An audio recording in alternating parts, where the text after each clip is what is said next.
warahmatullahi wabarakatuh. Bagaimana kabarnya anak-anak?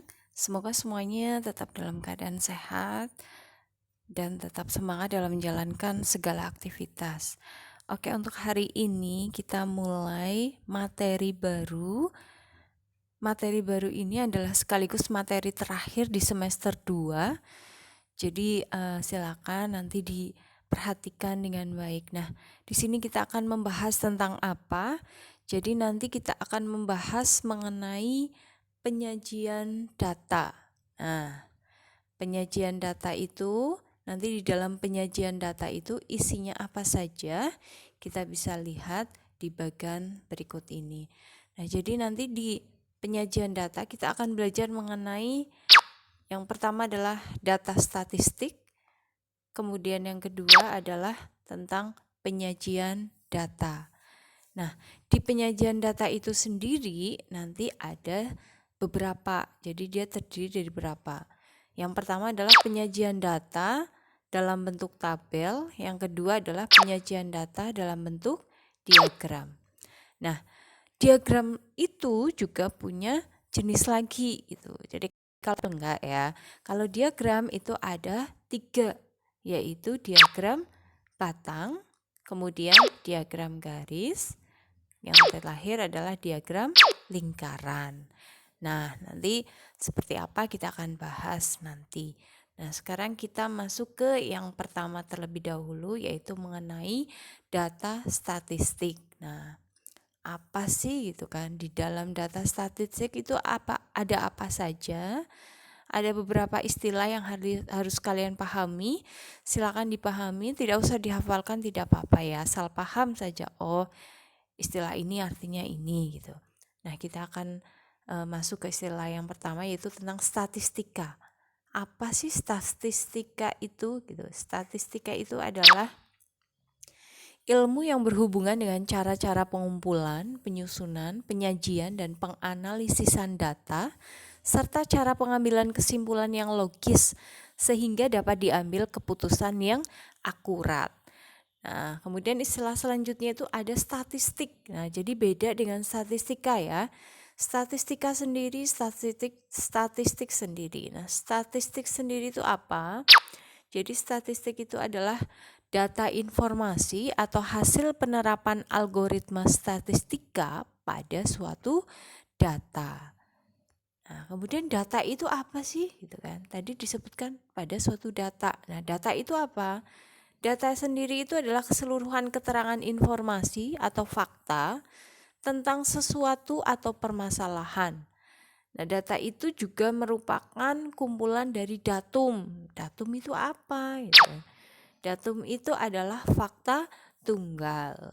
Nah, jadi menurut sifatnya juga data itu dibagi menjadi 2. Nah, data itu menurut sifatnya dibagi 2, yaitu data kualitatif dan data kuantitatif.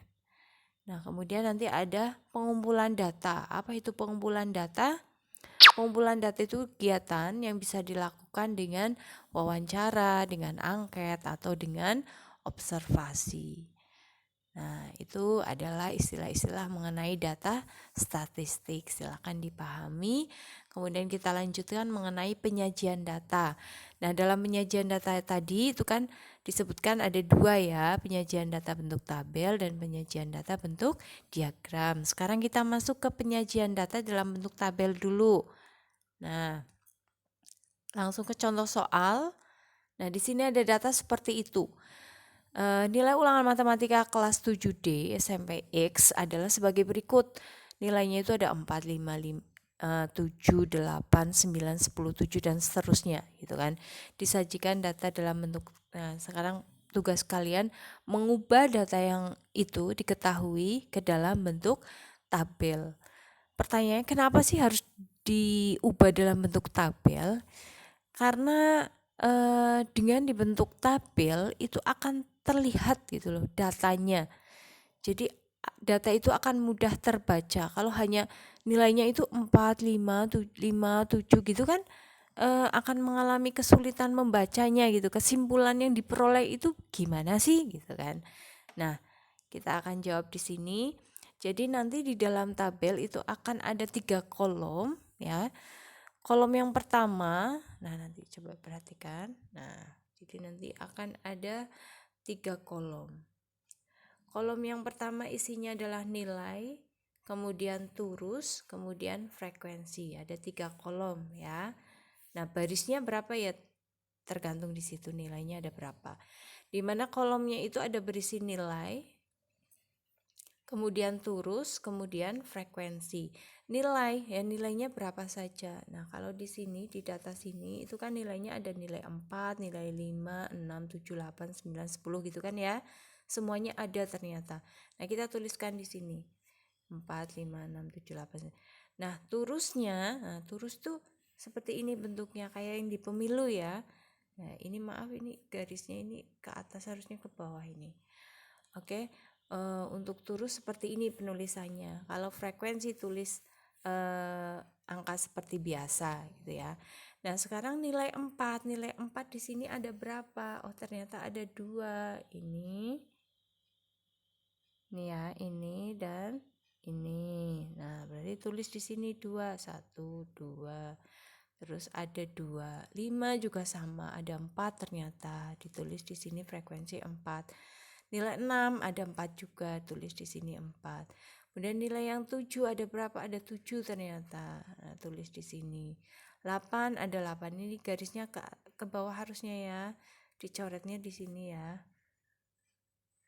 Nah, terus nilai 9 ada berapa? Ada 3. Nilai 10 ada 2. Nah, ketika sudah dibuat tabel gini kan terlihatnya gampang gitu ya terbacanya. Nah, kesimpulannya itu apa? Nah, terlihat di situ bahwa nilai yang paling banyak diperoleh siswa adalah nilai 8, ya enggak? Karena ada berapa? 8 siswa yang memperoleh nilainya. Kemudian nilai yang paling sedikit diperoleh adalah nilai 4 dan nilai 10, karena hanya 2 siswa yang mendapatkan nilai 4 dan nilai 10. Jadi nilai 4 ada 2 siswa, nilai 10 juga ada 2 siswa. Nah, dengan seperti itu akan mudah terbacanya gitu ya.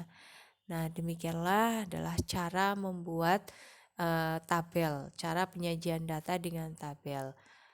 Nah, semoga pembelajaran kali ini membawa manfaat bagi kalian. Tolong jika ada kesulitan silakan ditanyakan. Jangan lupa dikerjakan tugasnya. Tugasnya itu ada di buku pendamping halaman 52. Kalian kerjakan nomor 3A saja dan 4A. Yang poin A saja ya, jangan semuanya. Kemudian halaman 53 nomor 3. Nah, sudah. Saya mohon maaf jika ada kesalahan. Terima kasih, saya akhiri. Assalamualaikum warahmatullahi wabarakatuh.